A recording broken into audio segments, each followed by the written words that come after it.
অমিনকুম মান ইউরাদ্দু ইলা আরদালিল উমর, আমি আমার অনেক বান্দাকে শেষ পর্যন্ত ওই বয়সে পৌঁছাই যে বয়স একদম নিষ্কর্মা, মানে কোনো কর্ম আর করতে পারে না, এটা আরদালুল উমর বলে।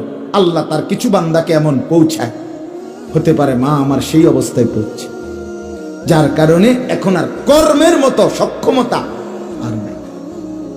লিকাইলা ইয়ালামা মিন বাদি ইলমিন শাইআ, আল্লাহ বলেন আমি এতটা দুর্বল বানাই যে একটা সময় সে পিছনের যা জানতো আর কিছুই জানে না, কিছুই বুঝে, কিছুই বুঝে।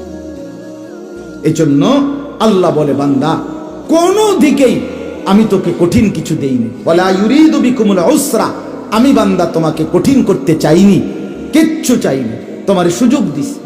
বলেন কোন ব্যক্তি দাঁড়াইয়া নামাজ পড়তে না পারলে তার আর হয় দাঁড়াইয়াই পড়তে হবে, নলে আর নামাজ পড়ার সুযোগ নাই, এমন বসার সুযোগ নাই, কাত হওয়ার সুযোগ নাই, বালিশে হেলান দেওয়ার সুযোগ নাই, চেয়ারে বসার সুযোগ নাই। কঠিন হলো কোথায়? আরে বন্ধু কঠিন হইল কোথায়? 6 ঘন্টা পরে 1 ওয়াক্ত নামাজ, এটাও কঠিন। 4 ঘন্টা পরে 1 ওয়াক্ত নামাজ, এটাও কঠিন। রাত্র 11টায় ঘুমাইয়া ভোর 5:50 ফজরের 4 রাকাত নামাজ, এটাও কঠিন। মূলত আসলে ইসলামের বিধানকে যেই পালন করে না সে মূলত কঠিন মনে করে না, এটা না, বরং সে গাদ্দার,